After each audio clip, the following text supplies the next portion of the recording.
On Christmas Eve, her millionaire CEO husband announced that his side chick is pregnant. What happened next shocked everyone. Picture this. You're standing in a ballroom filled with Manhattan's elite.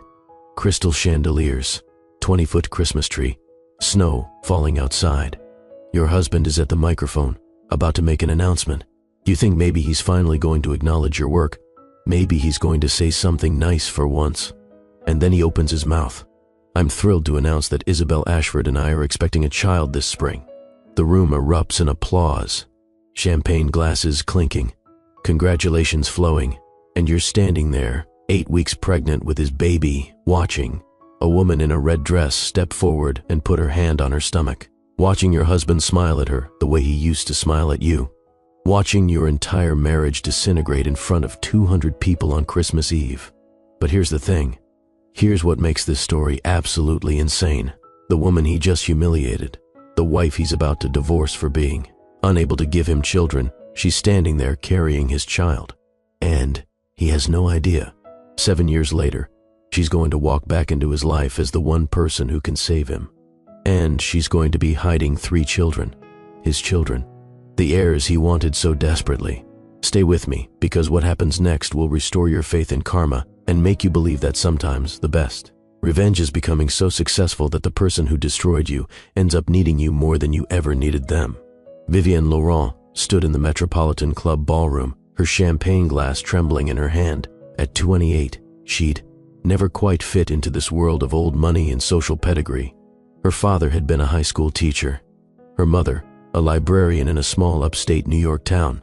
She'd met Marcus at a coffee shop 7 years ago when she was a struggling architecture student with a portfolio of dreams and empty pockets. He'd courted her with poetry, with flowers, with promises that love was enough, that his family's expectations didn't matter, that she was everything he'd ever wanted. 4 years of marriage had slowly revealed the truth. Love wasn't enough, not in Marcus Laurent's world. The applause continued. Vivienne watched Isabel Ashford, perfect Isabel with her Princeton degree, and her family's pharmaceutical fortune, stand beside Marcus like she'd always belonged there. Like this was always how it was supposed to be. Did you know? Caroline Rothschild appeared at Vivienne's elbow, her voice dripping with false concern and real curiosity. Know what? Vivienne heard herself say. Her voice sounded far away, like it was coming from someone else's body. About the baby, darling. About Marcus and Isabel. The woman's eyes glittered with malice dressed up as sympathy. Though I suppose you must have known. The Laurents are so modern about these arrangements. Another voice chimed in from behind them. Of course she knew. They probably have one of those European marriages. Very sophisticated. Vivienne set down her champagne glass carefully. If she moved too fast, if she showed any emotion, these vultures would feast on it for months. She could already hear the whispers at every charity gala, every society function. Poor Vivienne couldn't keep her husband satisfied, couldn't give him what he needed. Excuse me. She walked toward the bathroom, her silver designer gown, borrowed from a stylist because she still wasn't comfortable spending Marcus's money on clothes, swishing against the marble floors. The ladies' lounge was all gold fixtures and mirrors that showed her exactly what she didn't want to see. A woman playing dress-up. A girl from nowhere trying to be someone in a world that would never accept her. The bathroom attendant took one look at Vivienne's face and quietly disappeared. The tears came then. Not loud, not dramatic. Just silent streams down her face, ruining the makeup that had taken an hour to apply. The door opened. Marcus walked in like he had every right to enter the women's bathroom. Like he had every right to anything he wanted. Vivienne. His voice was calm. Clinical. We need to talk. She stared at him in the mirror. Her husband of 4 years. 6'2", perfectly tailored Armani suit, dark hair with just enough silver at the temples to make him look distinguished instead of old. At 35, Marcus Whitmore Laurent was worth $1.8 billion and had the kind of face that made business magazines put him on their covers. You announced your mistress's pregnancy at a Christmas party. Vivienne's voice was hollow. Were you planning to mention the divorce before or after dessert? Don't be dramatic. Marcus adjusted his cufflinks. She'd learned that gesture over 4 years. It meant he was about to say something that would hurt her. This doesn't have to change anything between us. Your side chick is pregnant with your child and you think nothing has to change? Isabel isn't a side chick. His voice was matter of fact, like he was explaining a business decision to a slow employee. She's who I should have married, but you're my wife. That still means something. Vivian turned to face him directly. What does it mean, Marcus? It means you have a position, a role. He started pacing, the way he did when he was working through a problem. You're excellent at the charity work, the social appearances. We work well together publicly. You want me to stay married to you while you raise a family with another woman. People do it all the time in our circles. My grandmother and grandfather had an arrangement for 40 years. It's civilized, practical. He said it like those words meant something good, like they weren't describing an emotional graveyard. It's insane. His jaw tightened. What exactly do you think you'll do if you leave, Vivian? Go back to your little hometown? Work at your mother's library? You've gotten used to this life. The penthouse, the vacation homes, the unlimited budget. Are you really ready to give that up over something as trivial as hurt feelings? Every word was a scalpel, cutting precisely where he knew it would hurt most. I don't need your money, Marcus. Really? He laughed, and it was the cruelest sound she'd ever heard from him. Because I seem to remember a girl who showed up at my office 7 years ago with a portfolio of sketches and a dream she couldn't afford to pursue. I paid for your architecture degree, funded your little design projects. Everything you have because of me. I earned that degree. I worked hard and I graduated with honors. You played it working. You took a few classes, designed some theoretical buildings that will never be built, and called yourself an architect. But you've never actually created anything of value, Vivian. You've been living in my world, sustained by my money, pretending you belong here. The words hit like physical blows because part of her had always feared they were true. She'd put her career dreams on hold to be Marcus's wife, to attend his endless networking events, to manage his household, to try, month after month, year after year, to give him the one thing he wanted most. I want a divorce. No, the word was flat. Final. You can't keep me prisoner. I can make leaving very expensive for you. Marcus moved to the mirror, checking his appearance like this conversation was just another item on his schedule. The prenup you signed was quite thorough. You'll walk away with exactly what you brought into this marriage. Nothing. I don't care about the money. Then you're even more foolish than I thought. He turned back to her, his gray eyes cold as winter. Isabel is pregnant with the heir the Laurent family needs. You've had 4 years to get pregnant, Vivian. 4 years of treatments, specialists, procedures. Maybe it's time to accept the truth. What truth? That you can't give me what I need. He said it so casually, like he was discussing a malfunctioning appliance. The words that would echo in her head for years. My grandmother was right. I should have married someone from our circle.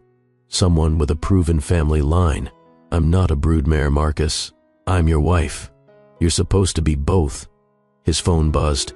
He glanced at it, smiled slightly. Isabel's waiting. We're going to Cipriani for a late dinner. I'll be home tomorrow afternoon. We can discuss the details of our arrangement then. He walked to the door, then paused.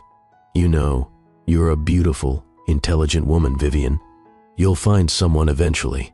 Someone who doesn't need what I need from a wife. Someone who can love you as you are. And what am I, Marcus? Defective goods? You're barren. The word fell between them like a bomb. And I can't spend the rest of my life married to someone who can't give me children. It's not personal. It's practical. Get out. We'll talk tomorrow when you're calmer and more reasonable about this. Get out. Her voice was rising now. 4 years of swallowed words finally breaking free. Get out of this room. Get out of my sight. Don't you dare try to comfort me or touch me or pretend you have any decency left. Marcus straightened his tie. I'll have my lawyer contact yours tomorrow. I'll be generous in the settlement. Despite the prenup, I'm not heartless. How generous of you. He paused at the door one last time. I've already spoken to Patricia Melbourne about announcing our engagement. We'll wait a respectful amount of time, of course. 6 months or so. The room tilted. You've already chosen my replacement. I've chosen someone who can give me what I need. Someone suitable. You mean someone who can breed for you. If you want to be crude about it, yes. Patricia is 26, from an excellent family. Her mother had 5 children with no complications. I've done my due diligence. You've researched her fertility like you're buying livestock. I've learned from my mistakes. Marcus's voice was ice. I married for love once. Look where that got me. It got you 4 years with someone who actually loved you. Who would have done anything for you? Love isn't enough anymore. It never was enough. Not for what I need to build. Not for the legacy I need to continue. Then leave. Just leave. He did. Vivian listened to his footsteps echo across the marble floor. Heard the bathroom door close. Heard the muffled sounds of the Christmas party continuing without her. 200 people celebrating while her life fell apart. She stared at herself in the mirror. The borrowed dress. The expensive makeup running down her face. The woman who'd tried so hard to fit in and failed so completely. Her phone buzzed. A text from her mother. How's the party, sweetie? I hope you're having a magical Christmas Eve. Vivian closed her eyes. 6 hours ago, in the privacy of their penthouse bathroom, she'd taken a pregnancy test. It had been positive. After 3 years of trying, countless fertility treatments, endless doctor's appointments, months of hope and disappointment, her body had finally done what everyone said it couldn't do. She was 8 weeks pregnant with Marcus Laurent's child. The man who just called her barren was about to have exactly what he wanted. He just didn't know it, and he was never going to find out. Vivian looked at her reflection one more time. The girl who'd loved Marcus with her whole heart was dying in this bathroom. The woman who would walk out was going to be someone else entirely. Someone stronger. Someone who would never again let a man define her worth. She pulled out her phone and called her mother. Mom, can you come get me? I need to come home. 3 weeks later, Vivian signed divorce papers in a lawyer's office in downtown Manhattan. Marcus didn't even bother to attend. His attorney, a shark in a $1,000 suit, slid the documents across the mahogany table. Your husband has been quite generous, despite the terms of the prenuptial agreement. The lawyer's voice was professionally neutral. He's offering you $50,000 and 6 months' rent on an apartment of your choosing, provided it's outside of Manhattan.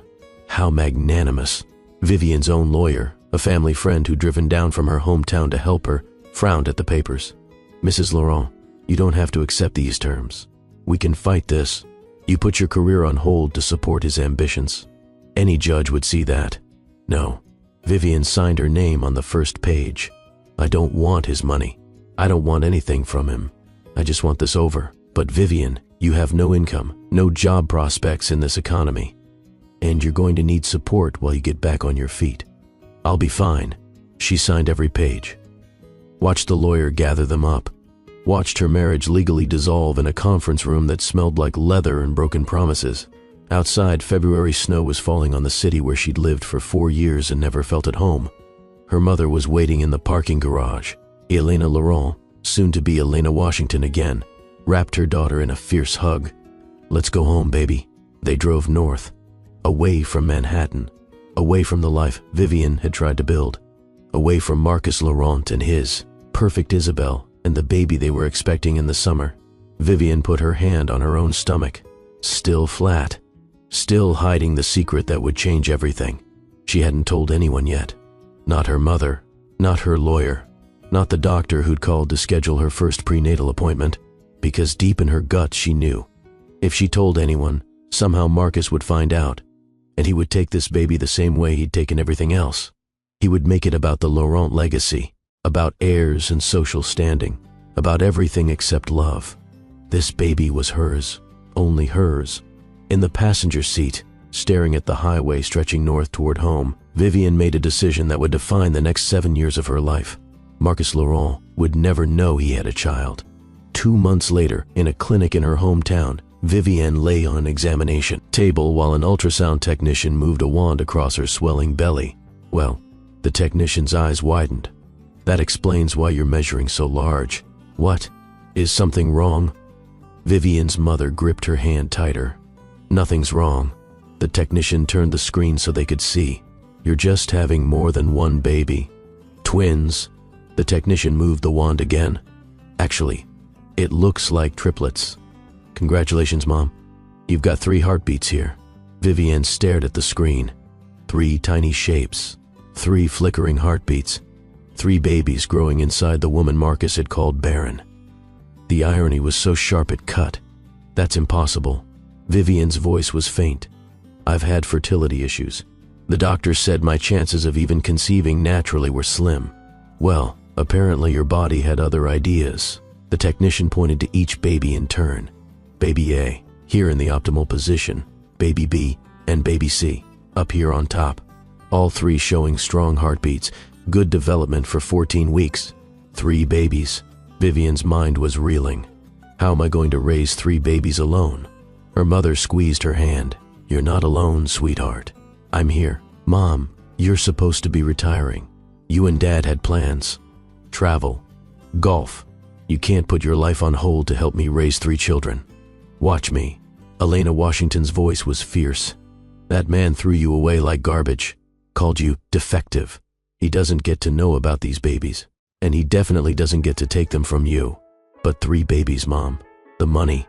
The logistics. I can't even afford prenatal care, let alone raising triplets. We'll figure it out. We always do. That night, in her childhood bedroom, Vivian researched everything she could find about triplet pregnancies. The statistics were terrifying. High risk for premature birth. Bed rest likely in the 3rd trimester. Medical costs astronomical. The chance of needing a C-section was 98%. She looked at her bank account. $11,000. That's what she had left after Marcus's settlement money had gone to breaking her apartment lease and paying off the credit cards she'd run up trying to look like she belonged in his world. $11,000 to cover prenatal care, birth, and raising 3 babies. It was impossible, but impossible was just another word for something that hadn't been done yet. Vivian pulled out her laptop and started searching for scholarships, grants, anything that would help her build a future for these children growing inside her. At 2 in the morning, she found it. A full scholarship for the architectural program at Cornell. It covered tuition, books, and included a small stipend for living expenses. The deadline had passed, but there was an email address for special circumstances. Vivian wrote an email, explained her situation in clinical terms, attached her portfolio from 7 years ago, the one Marcus had funded, the one she'd set aside to be his wife. Hit send before she could second-guess herself. 3 days later, she got a response. Miss Washington, we were impressed by your portfolio and your determination to continue your education under challenging circumstances. We'd like to offer you admission to our program with full scholarship support. Classes begin in August. Please let us know if you're able to accept. August. She'd be 7 months pregnant with triplets. She wrote back immediately, I accept. Thank you for this opportunity. Her mother found her crying in the kitchen an hour later. What's wrong? Is it the babies? Do we need to go to the hospital? No. Vivian showed her the email. I got into Cornell. Full scholarship. I'm going to finish my degree. But, sweetheart, you'll be so pregnant. How will you manage classes? The same way I manage everything else, by refusing to give up. Over the next 3 months, Vivian's body expanded at an alarming rate. 3 babies took up a lot of room. By her 6th month, she looked ready to deliver. She couldn't fit into any normal maternity clothes. She was exhausted all the time. Her ankles swelled. Her back ached. Getting out of bed became a strategic operation, and she'd never been happier, because every kick, every flutter, every uncomfortable moment was proof. Proof that she wasn't defective. Proof that Marcus had been wrong. Proof that she was capable of creating life not just once, but 3 times over. In July, 6 weeks before she was supposed to start classes at Cornell, Vivian went into early labor. Mom, she shook her mother awake at 3 in the morning. Something's wrong. The contractions were coming fast, too fast for babies that weren't due for another 6 weeks. At the hospital, a doctor examined her and swore softly. What's happening? You're dilated to 6 centimeters, and these babies are coming whether we're ready or not. The doctor was already calling for the OR. Get her prepped for emergency C-section. Call NICU and tell them we're going to need 3 isolates. But it's too early. They're too small. They're 34 weeks. Not ideal, but viable. We're going to do everything we can. Everything became a blur. Lights, voices, needles, her mother's hand gripping hers, the cold of the operating room, and then crying. First one baby, then another, then a third. Baby girl, 4 pounds 2 ounces. A nurse held up a tiny, red, screaming thing. Baby boy, 4 pounds even. Baby boy, 3 pounds, 14 ounces. Are they okay? Vivian tried to see them, but there were too many people, too much happening. They're breathing on their own. That's excellent for 34-weekers. The doctor's voice was calm, reassuring. The NICU team is going to take them and get them stabilized. You'll be able to see them soon. Can I hold them? Just for a second? A nurse brought the first baby, the girl, wrapped in a pink blanket that was far too big for her tiny body. Placed her on Vivian's chest for just a moment. She was so small, so perfect. She had a tuft of dark hair, and when she opened her eyes, they were blue. Not the murky blue of all newborns. The clear, sharp blue of Marcus Laurent's eyes. "Hi, baby girl," Vivian's voice broke. "I'm your mama, and I promise you, I'm going to give you everything. You're going to have the best life, you and your brothers." The nurse took her away too soon. Brought one of the boys. He was tinier, his face scrunched up and red, but when Vivian touched, his fingers wrapped around hers with surprising strength. "You're a fighter, aren't you? Just like your mama." The second boy was the smallest, barely 4 pounds. He didn't cry as much as his siblings, just looked around with solemn eyes, taking in this new world he'd entered too early. "You're going to be my gentle one. I can tell already." Then they were all gone, whisked away to the NICU. Vivian was left in the operating room while the doctor stitched her back together. "Your mother is in the waiting room," the nurse said. "She's been pacing for 2 hours. What should we tell her?" "Tell her they're perfect. All 3 of them. Tell her we did it." "What are you naming them?" Vivian thought about the 3 tiny humans she just created. The daughter with her father's eyes. The strong son who'd grabbed her finger. The gentle soul who'd watched everything quietly. Lily, James, Noah. Those are beautiful names. In the NICU, Vivian stood beside 3 isolettes. Lily, James, Noah, her 3 miracles. Born 6 weeks early to a mother with no job, no husband, no clear path forward. But they were alive. They were hers. And Marcus Laurent had no idea they existed. A nurse approached, carrying a clipboard. "Ms. Washington, we need to fill out the birth certificates." "Father's name?" Vivian looked at her 3 babies. Thought about Marcus's face when he'd called her barren. Thought about Isabel standing in that red dress with her hand on her stomach. Thought about everything she'd lost and everything she'd gained. Leave it blank. "Are you sure? It might make things complicated later. Child support, custody, that sort of thing. I'm sure. There's no father, just me." The nurse nodded and wrote it down. Unknown. That night, after her mother had gone home to rest, after the NICU nurses had assured her that all 3 babies were stable, Vivian allowed herself to cry. Not from sadness, from relief, from overwhelming love, from the terrifying knowledge that she was now responsible for 3 tiny lives. Her phone buzzed. A text from an unknown number. She almost deleted it, then saw the preview. "Congratulations on your marriage, Marcus. I saw the announcement in the Times. I hope you and Patricia are very happy together." It was from an old college friend, someone who probably didn't even know about Vivian's divorce. She Googled Marcus Laurent and Patricia Melbourne. The engagement photos were everywhere. Patricia, beautiful and blonde, and from exactly the right kind of family. Marcus, smiling in a way that looked genuine if you didn't know him well enough to see it was his business smile. The wedding is planned for October at the Melbourne estate. A source close to the couple says they're hoping to start a family immediately. Vivian looked at her phone. Then at the NICU, where 3 babies were sleeping in their isolettes. She started laughing. Quietly at first, then harder, until a nurse came over to check on her. "Are you all right, honey?" "I'm fine." Vivian wiped her eyes. "It's just funny, that's all. The timing of everything. But it wasn't funny. Not really. It was cosmic justice. Marcus Laurent had thrown her away to find someone who could give him children. And all the while, she'd been carrying 3. His biological heirs. The Laurent legacy he wanted so desperately. And he was never going to know.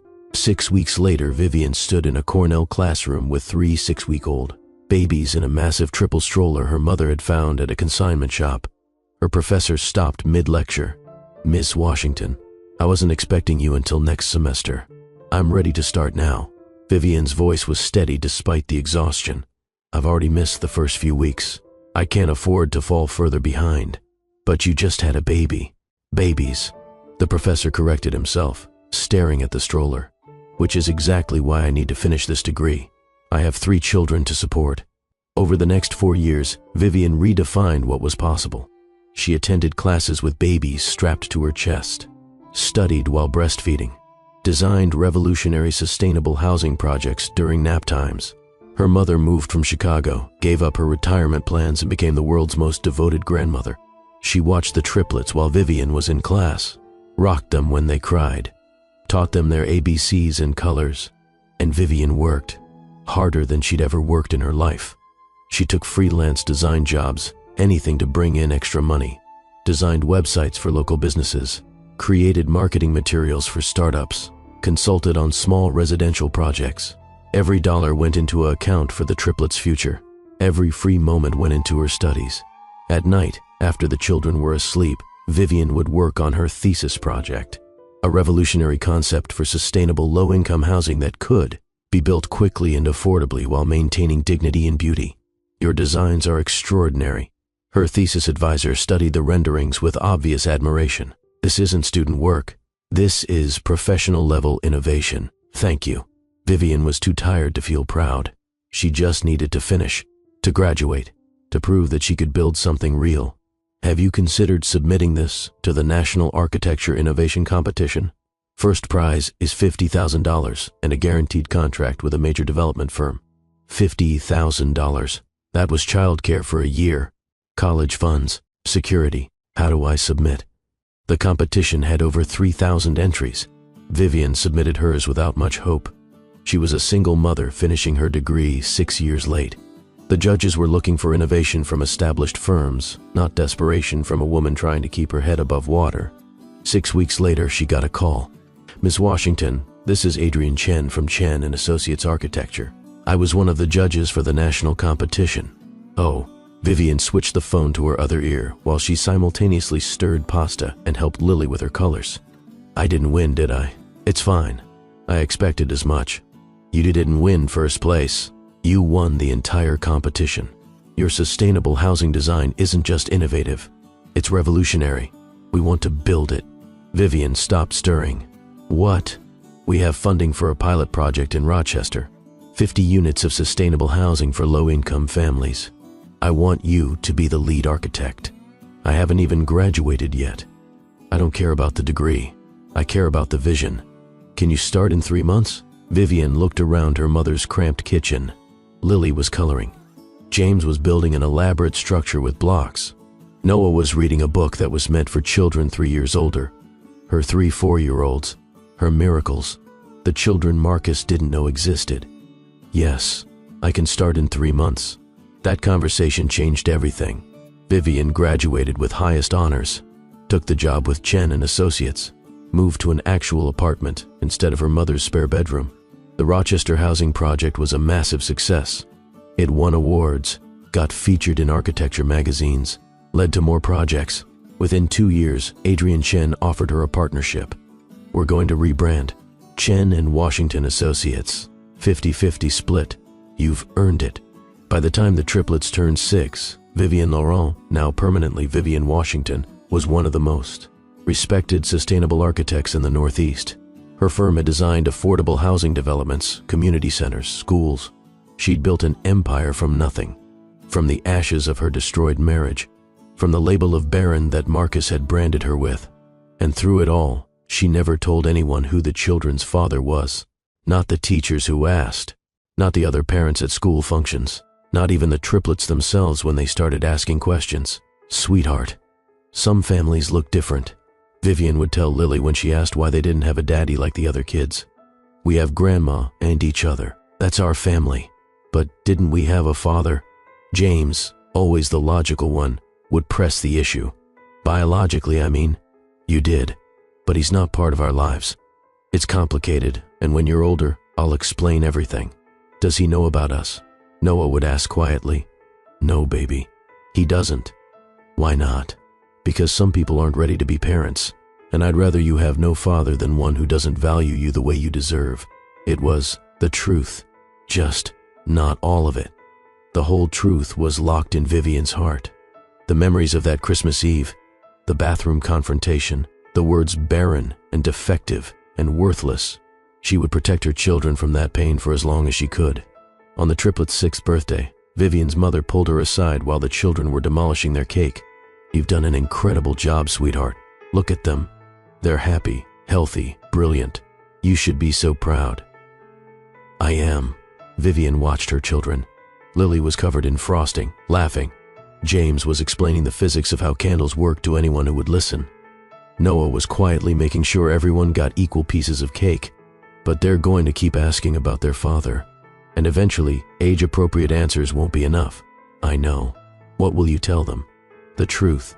That their father was a man I loved who couldn't love me back. That he chose his social standing over our family. That he has no idea they exist because I chose to protect them from potential rejection. And if they want to meet him someday? Vivian's chest tightened. Then I'll deal with it. But not yet.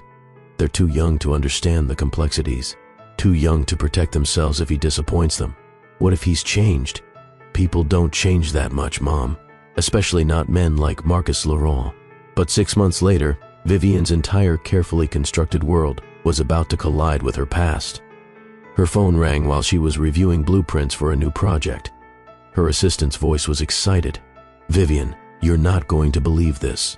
We just got a request for a proposal from Laurent Holdings. They want us to bid on the Riverside project." Vivian's pen stopped moving. "What?" "The Riverside project. It's huge. Total waterfront revitalization in Manhattan. $50 million budget. They're only considering 3 firms and we're one of them." "Who requested us specifically?" "Let me check." Papers rustled. Says here the request came from the office of Marcus Laurent, CEO. After 7 years of silence, 7 years of building a life without him, Marcus Laurent was reaching out. Not because he knew about the children.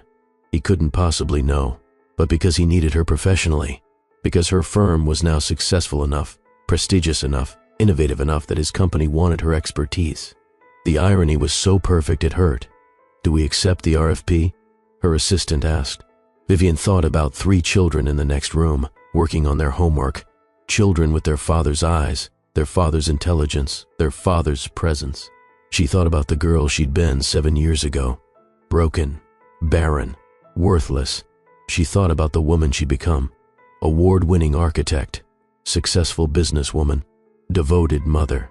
Yes, Vivian's voice was steady. "We accept. Schedule the preliminary meeting for next week. Are you sure? I know Laurent Holdings is based in Manhattan. That's where you used to live, right? I'm sure. This is business, nothing personal." But it was personal. It was the most personal thing in the world. Marcus Laurent had thrown her away, and now he needed her. And she was about to walk into his world holding all the cards. The meeting was scheduled for 3 o'clock on a Thursday. Vivian spent the morning preparing her presentation. The Riverside project was extraordinary. A chance to revitalize a dying Manhattan waterfront district with sustainable community-focused development. It was exactly the kind of project she'd dreamed of doing. "Ms. Washington, your 3 o'clock is here. They're waiting in conference room A." Vivian checked her reflection. Power suit, hair pulled back, confident posture. She looked nothing like the girl who'd left Manhattan 7 years ago. She looked like someone who'd built an empire. Because she had. Just before she left her office, her door burst open. A small whirlwind of dark curls and enthusiasm rushed in. "Mommy!" Lily held up a piece of paper covered in paint and glitter. "Look what I made in art class." Vivian's assistant appeared in the doorway, apologetic. "I'm so sorry, Ms. Washington. She got past me before I could stop her." "It's fine, Rachel." Vivian knelt to her daughter's level, studying the artwork. "This is beautiful, baby. Is this our apartment building? And these are the stars." Lily pointed to silver glitter scattered across the paper. "James helped me with the constellations. See, that's Orion. It's perfect, sweetheart. But you're supposed to be with Mrs. Chen until I'm done with work. I wanted to show you right away. Can I stay in color while you have your meeting?" "Not this time, honey. This is a very important meeting. How about Mrs. Chen takes you to get ice cream, and you can tell me all about your day when I get home?" "Okay." Lily hugged her tight. "You're the best mommy ever." As Rachel started to escort Lily out, Vivian heard voices in the hallway. "The Laurent Holdings delegation is early." Rachel's face went pale. They're coming down the hall right now, and I can't stop them because Mr. Laurent just walked right past the reception desk. Vivian stood up fast. Get Lily out of here. Use the back hallway. But it was too late. Marcus Laurent appeared in her doorway, and time stopped. He'd aged. Silver threaded through his dark hair now. Lines marked his face that hadn't been there 7 years ago. But he still had that presence, that automatic authority that came from a lifetime of getting exactly what he wanted. His eyes swept across Vivian's office, taking in the awards on the walls, the framed magazine covers, the architectural models of her completed projects. Then his gaze landed on Lily, and Vivian watched his entire face change, because Lily had his eyes, his exact crystalline blue eyes staring back at him from a small face framed by dark curls. "Mommy, who is that man?" Lily whispered, moving closer to Vivian's leg. "A client, sweetheart. Rachel, please take Lily to Mrs. Chen right now." Of course. Rachel quickly ushered the little girl out, but not before Lily gave Marcus one more long, curious look. The silence in Vivian's office was deafening. "You have a daughter." Marcus's voice was carefully controlled, but she could hear the chaos underneath. "I have a 3 o'clock meeting with Laurent Holdings." Vivian's voice was professional ice. "Shall we wait for the rest of your team before we discuss the Riverside project?" "How old is she?" "My daughter's age is not relevant to your commercial development needs." "Vivian, please. In this office, in this context, I'm Mess Washington. You're a potential client. Let's maintain professional boundaries." "She has my eyes." "Your team is waiting, Mr. Laurent. Shall we?" For a long moment, Marcus just stared at her, seeing, perhaps for the first time, the woman she'd become. The girl he'd dismissed as worthless had transformed into someone formidable, someone successful, someone he needed. "After me." Vivian gestured to the door. The conference room was already full. Vivian recognized several faces from Marcus's executive team. And there, sitting at the far end of the table, was Isabelle Ashford Laurent, looking exactly as perfect and polished as she had 7 years ago. Vivian took her position at the head of the table. Her table, her conference room, her company. This was her domain now. And Marcus Laurent was about to learn exactly what he'd lost. "Thank you all for coming," Vivian began, her voice steady and professional. "Let's discuss why Laurent Holdings needs what only my firm can provide." She clicked to the first slide. The Riverside project represented everything Marcus's company wanted to achieve. A dying waterfront district transformed into a thriving, sustainable community. But Vivian's designs went beyond profit margins and property values. She created spaces where families could actually live, where children could play safely, where community mattered more than commerce. For the next hour, she presented her vision with the confidence of someone who'd spent 7 years becoming extraordinary. Every question from Marcus's team, she answered with precision. Every challenge to her timeline or budget, she countered with facts. This was her world now, and everyone in the room knew it. The projected completion timeline seems aggressive. One of Marcus's executives frowned at the numbers.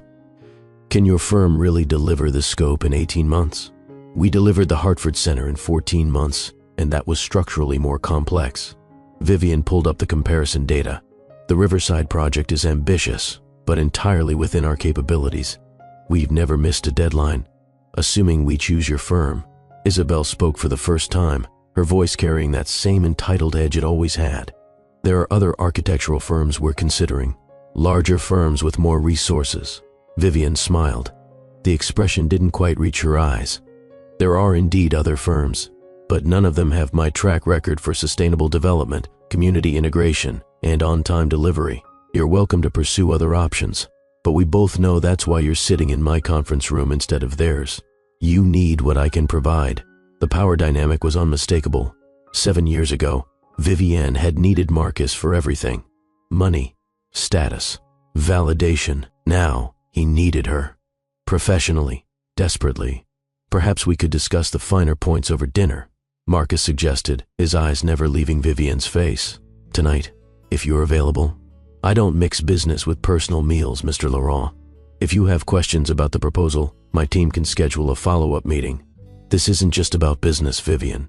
In this building, everything is about business." She stood, signaling the meeting's end. "My assistant will send over the preliminary contracts. You have 1 week to decide if you want to move forward. After that, we'll need to adjust our timeline, which will impact pricing." As the Laurent Holdings team gathered their materials, Marcus lingered. Isabel shot him a look but left with the others. "We need to talk," Marcus said once they were alone. "No, we don't. I saw her, Vivian. I saw your daughter. You saw a child in my office. That doesn't concern you. Don't play games. She has my eyes. She's the right age. You were pregnant when you left me." Vivian finally looked directly at him. 7 years. 7 years of building a life. What happened after I left, who I became, what family I built, none of that is your business. If she's mine, and I have a right to know. A right? Vivian's laugh was sharp.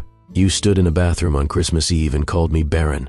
You announced your mistress's pregnancy to 200 people. You made it very clear what you valued and who you wanted. I simply took you at your word. I was wrong. Yes, you were catastrophically, cruelly wrong. But being wrong doesn't give you retroactive rights to the life I built after you destroyed me." Marcus moved closer. She could smell his cologne. Cedar and bergamot, the same scent that used to mean safety and love. Now it just meant danger. "I need to know if that child is mine." "Why? So you can take her? Make her part of your perfect Laurent legacy? Turn her into another status symbol? So I can be her father. You had the chance to be a father 7 years ago. You chose Isabel and her perfect pedigree instead. Vivian." Please, there was something in his voice she'd never heard before. Desperation. "I made mistakes. Terrible mistakes. But if I have a daughter, I deserve the chance to know her." "You deserve nothing. But she might deserve to know you someday, when she's old enough to handle the disappointment." "What does that mean?" "It means you're a stranger to her. It means I've raised her alone, sacrificed everything for her, built a life that doesn't include you. It means you don't get to walk in and play daddy because you suddenly developed a conscience." The door opened. Isabel stood there, her expression cold. "The car is waiting, Marcus. I'll be there in a minute." "Now, Marcus." Isabel's voice had an edge. "We have the Melbourne Foundation meeting at 5. After Isabel left, Marcus turned back to Vivian. "This conversation isn't over." "Yes, it is. Your wife is waiting. Don't keep her waiting." Again, Vivian walked back to her office, closed the door, leaned against it, and tried to breathe normally. 7 years. She'd had 7 years of peace. 7 years of building a life where Marcus Laurent was just a painful memory. And now he was back, asking questions, making demands, threatening the carefully constructed world she'd created for her children. Her phone buzzed. A text from an unknown number. "He got my personal number somehow. We need to talk about your daughter. Name the time and place." "Marcus." Vivian stared at the message, then typed back, "My lawyer will contact you if DNA testing becomes necessary. Until then, stay away from my family." His response came immediately. "I'm not staying away from my child. I've already lost years. I won't lose more." She didn't respond, just turned off her phone and went to pick up her children. That night, after Lily James and Noah were asleep, Vivian sat in her living room with her mother. "He knows," Vivian said quietly, "or he suspects." He saw Lily. Her mother sighed. "You knew this could happen eventually. I hoped it wouldn't. I hoped he'd stay in his world and I'd stay in mine. What are you going to do?" "I don't know. Part of me wants to tell him the truth. Let him know he didn't just miss one child. He missed 3. Let that knowledge destroy him the way he destroyed me. And the other part? The other part remembers how cruel he was, how easily he threw me away. And I can't risk him doing that to them. Maybe he's changed." Vivian shook her head. "Men like Marcus don't change. They just get better at hiding what they really are." But over the next week, Marcus proved her wrong. He didn't call, didn't show up at her office, didn't harass her. Instead, he hired a private investigator.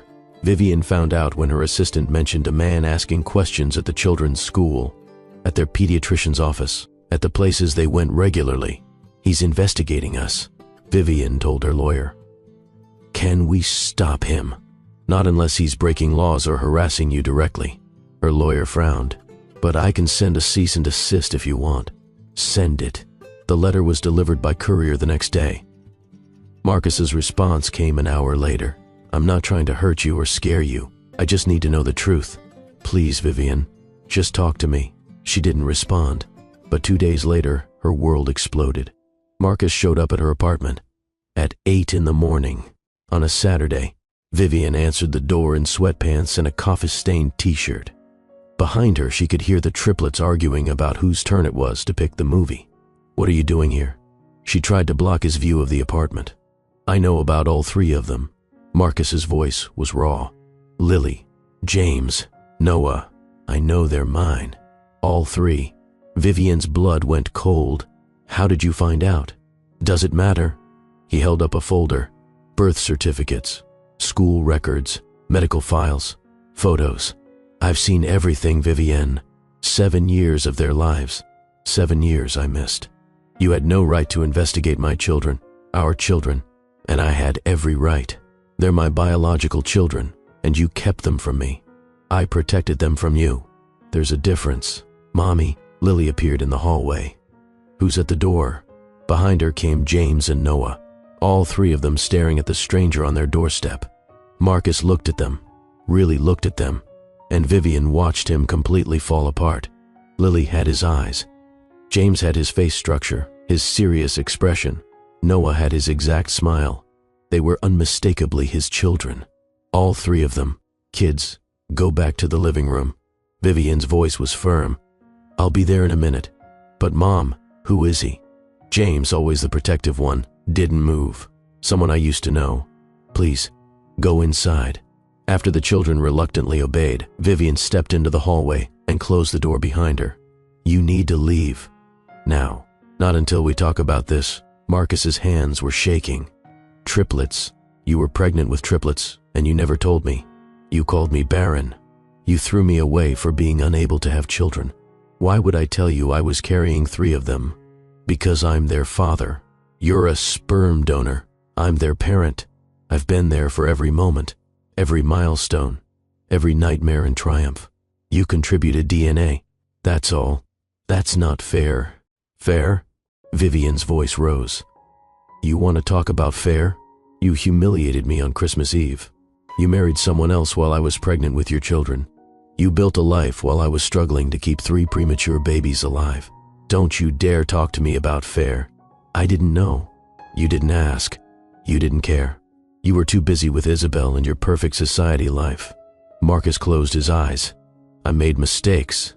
You made choices. And I made mine. I chose to protect my children from a father who might reject them the way he rejected me. I would never reject them. You rejected me when you thought I couldn't give you children. What makes you think you wouldn't reject them if they didn't live up to your expectations? Because I've spent the last week looking at photos of them, watching videos I shouldn't have been able to access, seeing what extraordinary children they are, and realizing that I've missed everything that matters. Good. You should feel that loss. You should understand what you threw away. Vivian, please.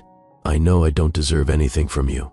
I know I was cruel and stupid and unforgivably wrong, but please don't punish me by keeping me from my children. I'm not punishing you. I'm protecting them. From what? From having a father who wants to know them? From having a father who might disappoint them, who might make them feel inadequate, who might throw them away when they don't fit his perfect image. The door opened behind Vivian. Noah stood there, his expression serious and way too perceptive for a 6-year-old.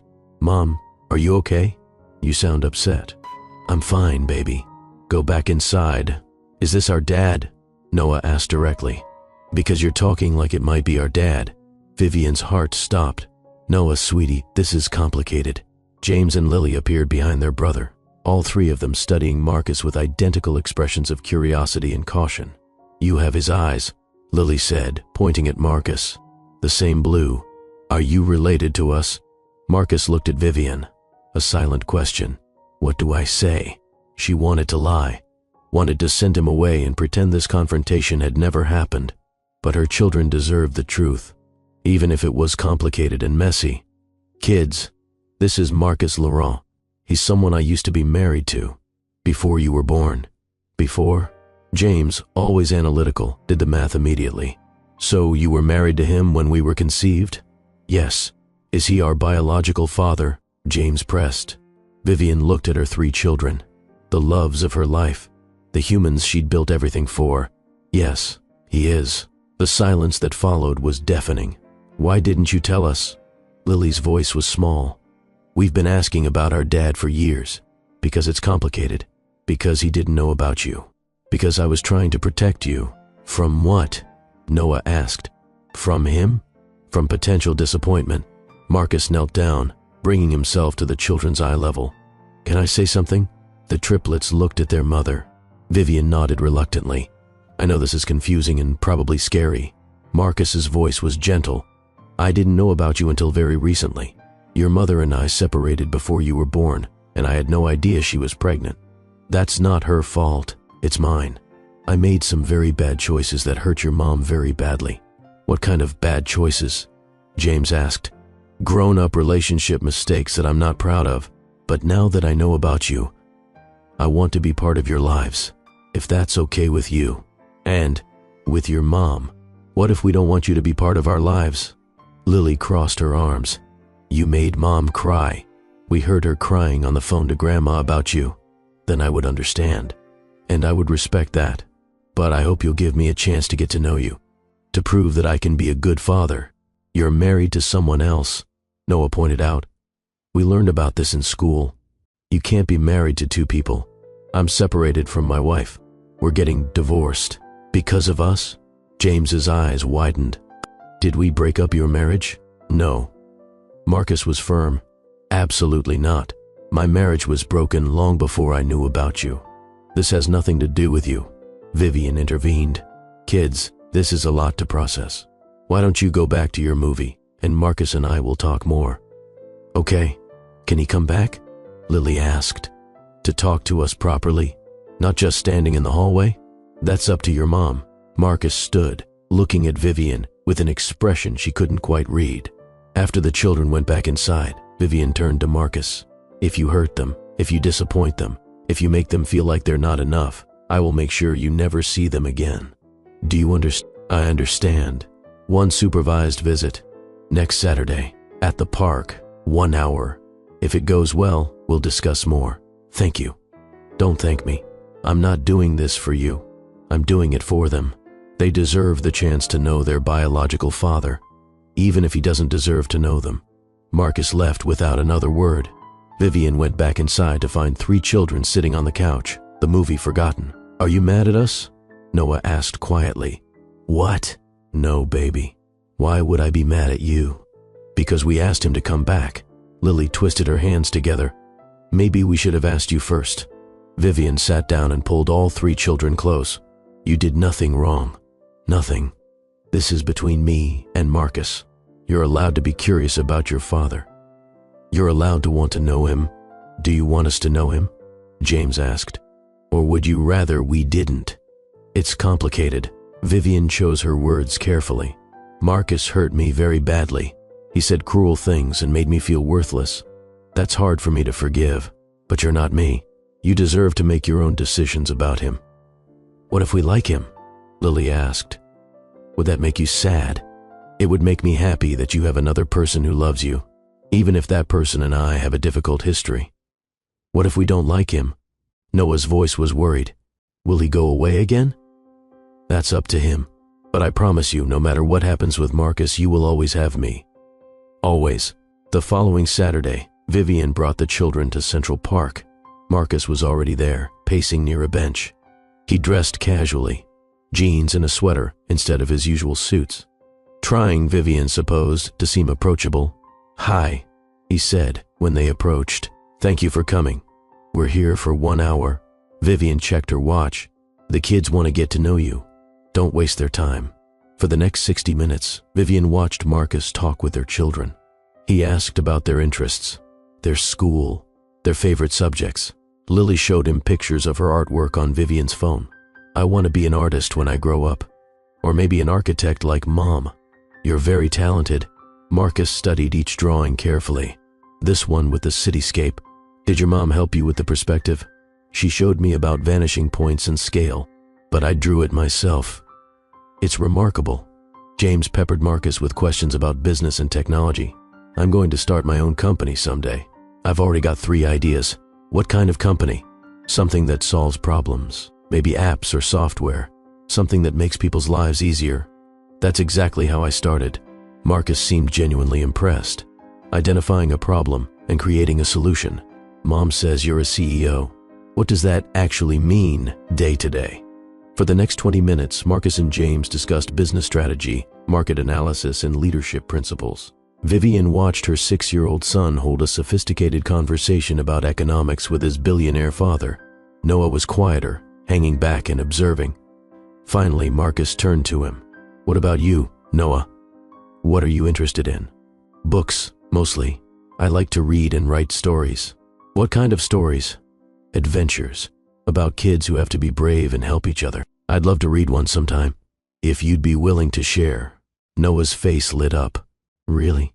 Most adults just pretend to be interested. I'm genuinely interested in all of you." As the hour drew to a close, Lily asked the question Vivian had been dreading. "Can we see you again? Next week, maybe?" Marcus looked at Vivian. "If your mom says it's okay." 3 pairs of eyes turned to her, pleading silently. "We can arrange another visit," Vivian heard herself say. Over the next 3 months, the supervised visits became routine. Every Saturday, Marcus would meet them at the park or a museum or a family-friendly restaurant. He showed up every time, never canceled, never made excuses.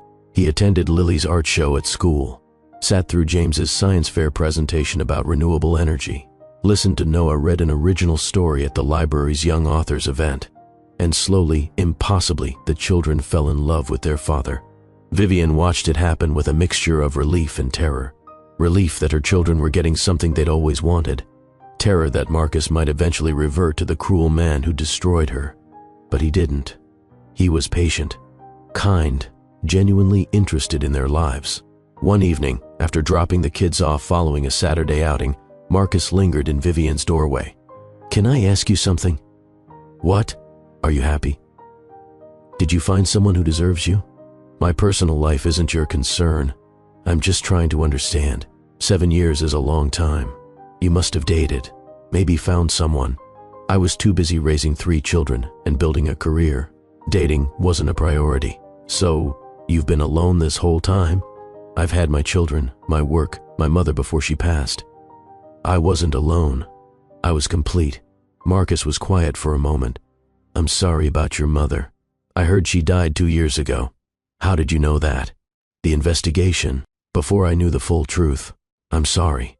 She was a good woman. Better than I deserved. She was the best." Vivian's voice cracked slightly. "She gave up her retirement to help me raise the kids. She was there for every milestone I couldn't be because I was working. She was their father and grandfather and safety net. I should have been those things. Yes, you should have. If I could go back. If I could undo what I said that night. But you can't." Vivian cut him off. "You can't undo calling me barren while I was pregnant with triplets. You can't undo marrying Isabel. You can't undo 7 years of my children growing up without their father. I know, but I can try to be better now. I can show up for them every day from this point forward. For how long? Until it gets inconvenient? Until your life gets complicated? Forever, Vivian. I'm committed to them forever. We'll see." But as Christmas approached, Vivian found herself in an impossible situation. Marcus wanted the children to spend Christmas Eve with him. His first Christmas as their acknowledged father. Vivian wanted them home. Christmas Eve had been their special tradition for 7 years.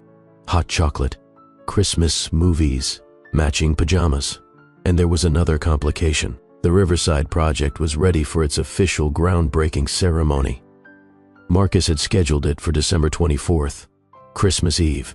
7 years to the day since he'd destroyed her. "You did this on purpose." Vivian confronted him during a site visit. "You knew what this date means. I want to make new memories. Better memories. For both of us. This isn't about us. This is about 3 children who've had a consistent Christmas tradition their entire lives. They can have both. Ceremony in the afternoon. Then Christmas Eve with you.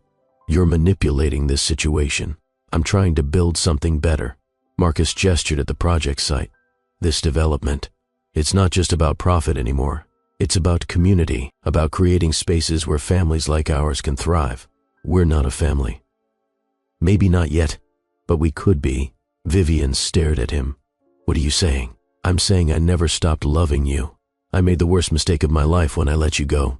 And seeing you now, seeing what you've become, meeting our children, it's made me realize that I've spent 7 years in a hollow marriage, trying to convince myself I'd made the right choice. You're still married to Isabel. I filed for divorce 3 months ago. It'll be final in January. Because you found out about the kids. Because I found out what my life could have been. Should have been. Marcus, don't do this. Don't do what? Don't blow up your life because you're having some midlife crisis about missed opportunities. This isn't a crisis. This is clarity. I want a chance to rebuild what I destroyed. With you. With our children. Vivian felt her carefully constructed walls starting to crack. Love isn't enough. You taught me that 7 years ago. I was wrong. I was wrong about everything. Love is the only thing that actually matters. And I've been living without it for 7 years. You have a son, Dylan. He loves you. That has to count for something. He does. And I love him regardless of biology.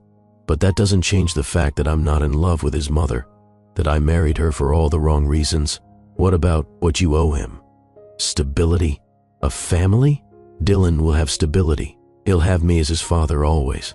But he doesn't need parents who don't love each other, pretending to be happy. Vivian closed her eyes. This is too much. Too fast. You can't just decide you want us back and expect everything to be fine. I don't expect anything. I'm asking for the chance to prove I've changed. To show you that I can be the man you deserved 7 years ago. I don't need you, Marcus. I built a good life without you. I'm successful. Independent. Strong. I know. That's what makes you extraordinary. You don't need me at all. But maybe someday you could want me again. Before Vivian could respond, her phone rang. The hospital where she sometimes consulted on medical facility designs. Dr. Washington, we have a situation. The voice was urgent. We need you at the ER immediately. I'm not on call today. It's Marcus Laurent. He's just been brought in by ambulance. Massive heart attack. He's asking for you. Vivian's blood went cold. What? He collapsed during a board meeting. Significant cardiac event. We need to know his medical history, and he keeps saying your name. I'll be there in 10 minutes. She turned to Marcus, who was standing right in front of her, looking confused. That was about you. You're having a heart attack. What? No, I'm fine. I just have some chest pain. It's probably stress. You're pale. You're sweating. How long have you had chest pain? A few days. Maybe a week. It's nothing. Vivian grabbed his arm. We're going to the emergency room right now. I have meetings this afternoon. You have a heart attack happening right now. Get in my car.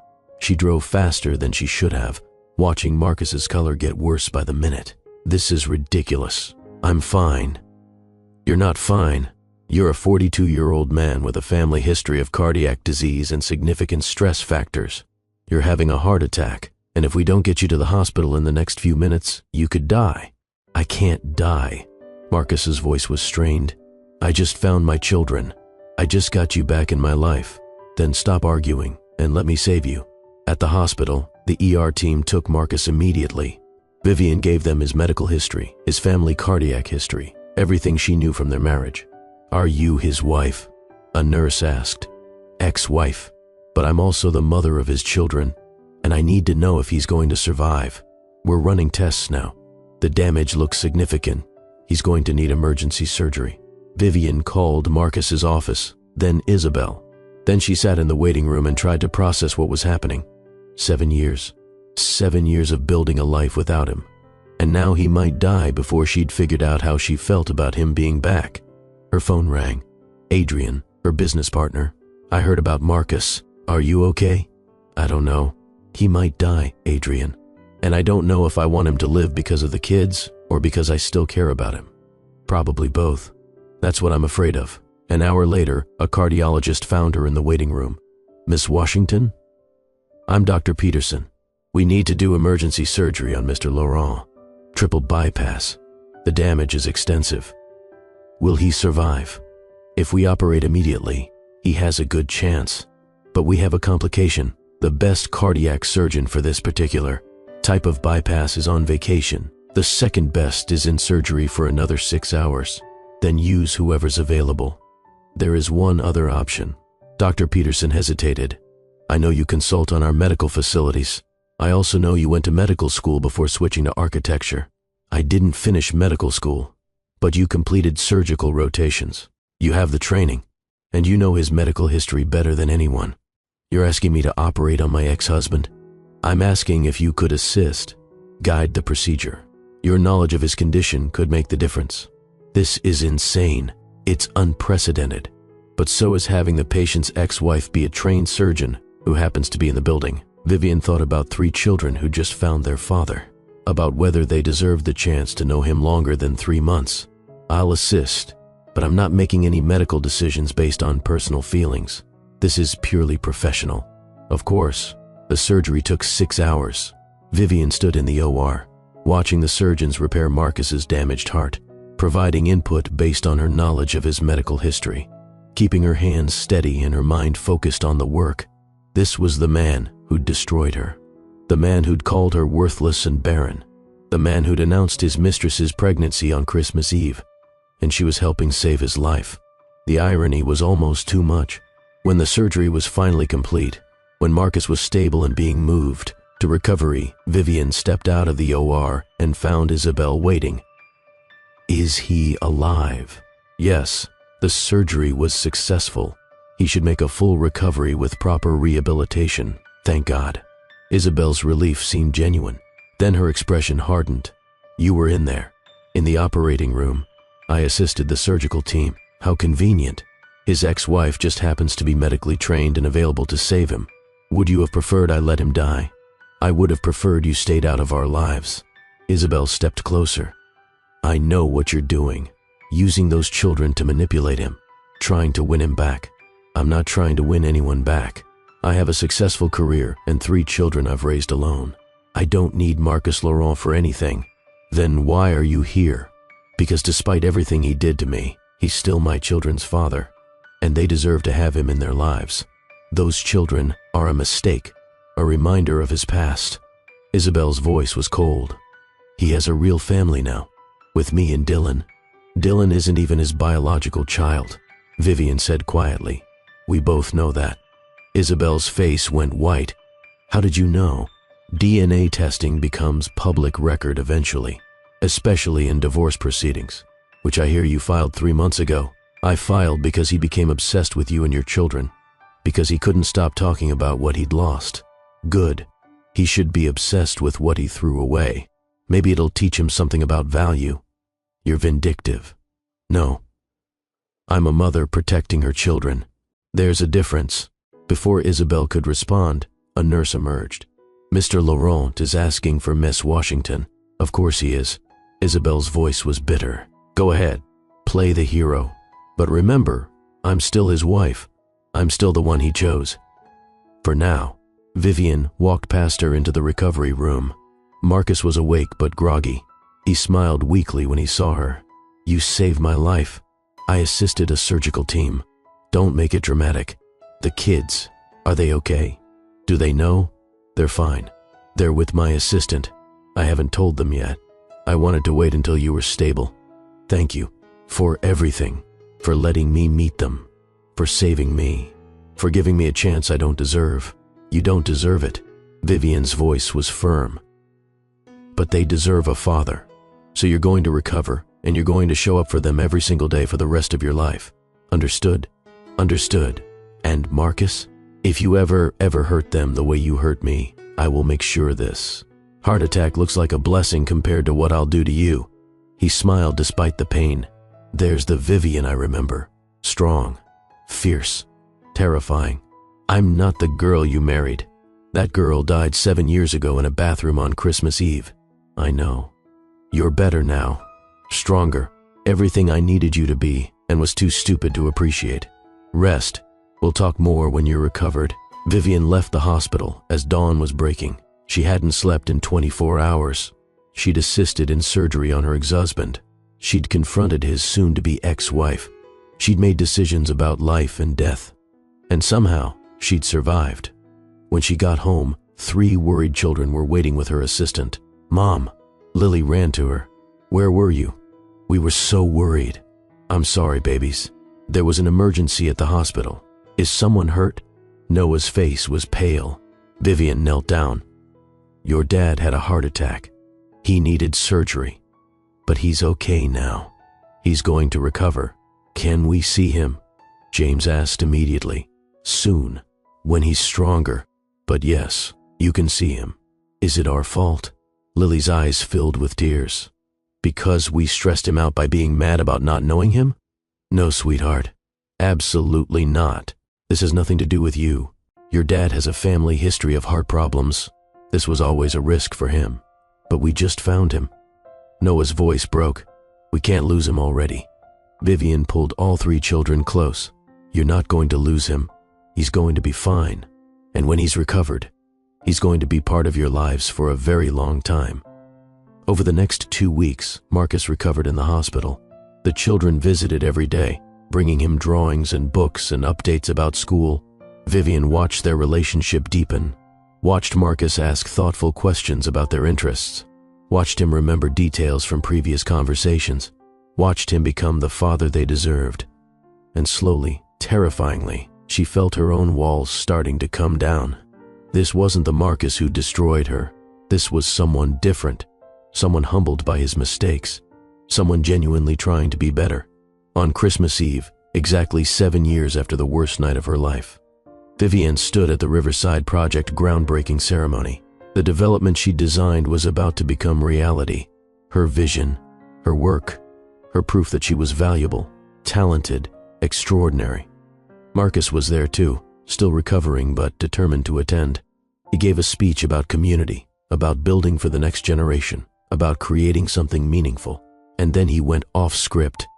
7 years ago today, I made the worst mistake of my life. His voice carried across the assembled crowd. I hurt someone I loved. I said cruel, unforgivable things to a woman who deserved nothing but my devotion. I threw away the best thing that ever happened to me because I was too focused on expectations and legacy to see what actually mattered. The crowd went silent. Media cameras swiveled. That woman is here today. She's the architect who designed this extraordinary project. She's the reason this development will be a model for sustainable community building. Marcus looked directly at Vivian. She's also the mother of my 3 children, Lily, James, Noah. Gasps rippled through the crowd. I didn't know about them until recently. That's my failure, my loss. But now that I know them, now that I've been given this undeserved second chance, I want to make something very clear. He gestured to the 3 children sitting in the front row. These kids, they're the reason I'm standing here. They're why building for the future matters. They're why I'm trying every day to be a better man than I was 7 years ago. More cameras, more gasps. And their mother, Vivian Washington, she's the strongest person I've ever known. She raised 3 extraordinary children alone while building a revolutionary career. She saved my life, literally and figuratively. She's given me chances I don't deserve. And I want everyone here to know that the success of this project, anything good that comes from it, it's because of her vision and her genius. Vivian stood frozen. This public acknowledgement, this complete reversal of the Christmas Eve 7 years ago when he'd announced Isabel's pregnancy. After the ceremony, after the media frenzy, after the children had been whisked away by Vivian's assistant, Marcus found her alone by the waterfront. That was quite a speech. It was the truth. You just made our situation very public, very complicated. It was already public and complicated. I just wanted to be honest about it. Isabel is going to be furious. Isabel served me with divorce papers an hour before the ceremony. We're done. Because of us. Because we were never really together. Not in any way that mattered. Marcus, I don't know how to feel about any of this. You don't have to know right now. We can take it slow, one day at a time. I can't promise you anything. I'm not asking for promises, just possibility. Vivian looked out at the waterfront where her vision was about to become reality, where something broken was being rebuilt into something better. Maybe that was possible for more than just buildings. Maybe broken hearts could be rebuilt too. If you believe in second chances, if you believe people can genuinely change, if this story has moved you in any way, I need you to do something right now. Hit that like button. Smash it. Show the algorithm that stories of transformation matter, that redemption is possible. That the best revenge is becoming so successful that the person who destroyed you realizes what they lost. And listen, drop a comment below. Tell me, would you give Marcus a second chance? Or is what he did 7 years ago unforgivable? I read every single comment, and I want to know what you think. And if you're not subscribed to Billionaire Love Stories with Mr. Brad, what are you waiting for? We share powerful stories like this every single week. Stories that entertain but also teach valuable life lessons about resilience, transformation, and the power of rising from the ashes. Now, let me tell you what happened next.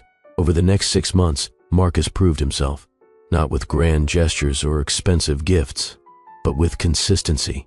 He showed up for every school event, every parent-to-teacher conference, every soccer game and art show and science fair. He learned each child's preferences, that Lily hated broccoli but loved Brussels sprouts, that James needed exactly 7 minutes of quiet time after school before he could talk about his day, that Noah was afraid of thunderstorms and needed someone to sit with him until they passed. He became a real father, not a biological parent trying to buy affection, but someone who showed up and did the work. And Vivian watched it all with a mixture of pride and terror, because she was starting to feel things she'd promised herself she'd never feel again. One evening, after Marcus had helped all 3 kids with homework and left for the night, Lily asked the question Vivian had been dreading. "Mom, are you and Dad going to get married again? Where did that come from? You smile different when he's around, and you laugh at his jokes, and you look at him the way you look at us." "I do not." James nodded. "You kind of do. It's subtle, but it's there." Even Noah chimed in. Sarah from school's parents got divorced and then married each other again. She said they're happier now than before. "It's complicated, babies. Everything with grown-ups is complicated." Lily crossed her arms. "But do you love him? I loved who he used to be, before he hurt me. What about who he is now?" James, always logical. "I don't know yet. He's shown me he can be a good father. But that doesn't automatically mean other things. Would it be okay if we loved him?" Noah asked quietly. "Even if you're not sure yet?" Vivian pulled all 3 children close. "Of course. You're allowed to love your father. That has nothing to do with my feelings. But we want you to be happy too," Lily insisted. "You've spent your whole life taking care of us. Maybe it's time someone took care of you. I'm happy. I have you 3. I have my career. That's enough." "Is it though?" James studied her with those blue eyes that were so much like Marcus's. "Because you work a lot, and you don't really have friends except Uncle Adrian, and you never go on dates." "I'm busy, or scared." Lily said it so simply. "I'm not scared." "Yes, you are. You're scared Dad will hurt you again. But what if he doesn't? What if he's actually different now?" Vivian didn't have an answer for that. The next day, Marcus asked if they could talk. Privately, without the children. They met at a coffee shop, neutral territory. "Isabel and I finalized our divorce yesterday," Marcus said without preamble. "It's official. How's Dylan handling it?" "Better than expected. He's spending weekdays with Isabel and weekends with me. We're putting him in therapy to help him process everything." "That's good." Vivian sipped her coffee. "I bought a house," Marcus continued. "In your neighborhood. 4 bedrooms, big yard, close to the kids' school. You're moving? I want to be nearby, not in their daily space, but available. So if they need me, I'm there." "That's very considerate." "Vivian, I need to ask you something, and I need you to be honest, okay? Is there any possibility, any chance at all, that you could ever trust me again? That we could build something together?" Vivian set down her coffee. "Why are you asking me this?" "Because I'm in love with you. Still. Again. Maybe I never stopped. But I can't keep going through life wondering if there's a chance, or if I should just accept that I destroyed something irreparable." "You did destroy something irreparable. The marriage we had, the girl I was, the trust we built. That's gone forever. I know. But," Vivian paused, "maybe we don't rebuild what was broken. Maybe we build something new, something better." Marcus's eyes lit up. "What does that mean?" "It means I'm not making promises. It means we go slow. It means you keep proving yourself.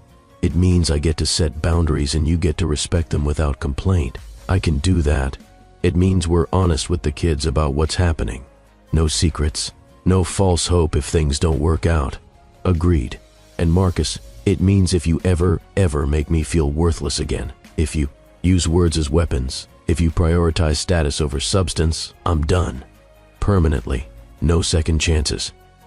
I understand. Do you?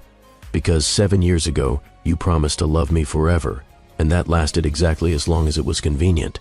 I was a different person 7 years ago. Prove it. Over the next year, Marcus did exactly that. He proved it by showing up when things were hard, not just when they were easy. He proved it when James got suspended from school for fighting, and Marcus spent 3 hours talking through why violence wasn't the answer, even when someone said mean things about their family. He proved it when Lily's art project failed catastrophically the night before it was due, and Marcus stayed up until 2 in the morning helping her rebuild it. He proved it when Noah had nightmares about losing his parents again, and Marcus slept on the floor of his room for a week until the nightmares stopped. He proved it by supporting Vivian's career, celebrating her successes, and never once suggesting she should prioritize family over work. He proved it by going to therapy, by examining why he'd valued status over love, by learning to communicate without cruelty, and slowly, carefully, Vivian let herself fall in love again. Not with the man Marcus had been, but with who he'd become. On Christmas Eve, 1 year after the groundbreaking ceremony, 2 years after Marcus had discovered the children, Vivian found herself at the completed Riverside development, the community Marcus's company had funded, that she'd designed, that they'd built together. It was beautiful, sustainable, everything she'd dreamed of creating. The kids were there, running through the Christmas market with other children from the development. Lily was sketching the ice sculptures. James was explaining the engineering of the community center to anyone who'd listen. Noah was reading Christmas stories to younger kids at the library pavilion. Marcus appeared beside her, carrying 2 cups of hot chocolate. They turned out pretty amazing, he said, watching their children. They did, despite everything, because of everything, Marcus corrected. They're resilient and empathetic and brilliant because they watched you survive and thrive. They learned strength from you. They learned persistence from genetics. Vivian smiled slightly. You're pretty stubborn too. True. He paused. Vivian, can I ask you something? You're going to anyway. Fair point. He set down the hot chocolate and pulled a small box from his pocket. Marcus, what are you doing? Something I should have done 7 years ago. Something I should have spent our entire marriage doing. He opened the box to reveal a simple ring, not the massive diamond from their first engagement. Something elegant and understated. I'm asking if you'll give me another chance, not to rebuild what we had, but to build something new, something better, something based on respect and partnership and actual love. You're proposing in front of everyone. I'm proposing in the community we built together, in front of the children we created, on the anniversary of when I publicly acknowledged what I'd lost and what I wanted to rebuild. The kids had stopped what they were doing, watching from various points around the plaza. What do you think? Marcus called to them. Should I ask your mom to marry me? Only if you promise to be nice to her forever, Lily shouted. And help with homework, James added. And read to us every night, Noah insisted. I promise all of those things. Marcus turned back to Vivian. So what do you say? Will you marry me again? Vivian looked at this man who'd destroyed her 7 years ago, who'd spent 2 years proving he'd changed, who'd become a real father to their children, who'd supported her career without demanding she diminish herself. On one condition, anything. We do this as equals. Full partners, no one diminishes anyone. No cruel words, no power plays. We build together or we don't build at all. Agreed. And if it doesn't work, if we realize we're better apart, we do it respectfully. We don't destroy each other. We protect the kids above everything. Always. Then yes, I'll marry you again. But Marcus, I'm not the girl who needed saving. I'm the woman who saved herself and built an empire. Don't forget that. Trust me. He slipped the ring on her finger. That's exactly who I'm in love with. The children erupted in cheers, ran over to pile onto both of them in a group hug that almost knocked them over. Does this mean we're a real family now? Noah asked. We were always a real family. Vivian held all 3 children close. This just makes it official. That night, after the celebration, after the children were asleep, Vivienne stood on her balcony looking out at the city where she'd once been destroyed. Marcus came out to stand beside her. "Any regrets about saying yes?" "Not yet. Ask me again in 7 years." "Fair enough." He paused. "For what it's worth, I'm going to spend the rest of my life making sure you never regret this." "Good, because I'm going to spend the rest of my life being too successful and too valuable to ever let anyone make me feel worthless again." That's my wife, the unstoppable Vivienne Washington. Actually, I'm keeping my name professionally. Washington is who I became. It's the name on my awards and my buildings and my children's birth certificates. I wouldn't have it any other way. 6 months later, they remarried in a small ceremony. Just family and close friends. No society spectacle, no performance. Just two people who'd learned the hard way what actually mattered, choosing each other again. The children were the wedding party. Lily designed all the decorations. James organized the logistics with frightening efficiency. Noah wrote a story about second chances that he read during the ceremony. And Vivienne, standing across from Marcus, making promises for the second time, knew something she hadn't known the first time. Love wasn't enough on its own, but love plus respect, plus equality, plus genuine partnership, plus the wisdom that came from surviving destruction. That was enough. That was everything. So here's what I want you to understand.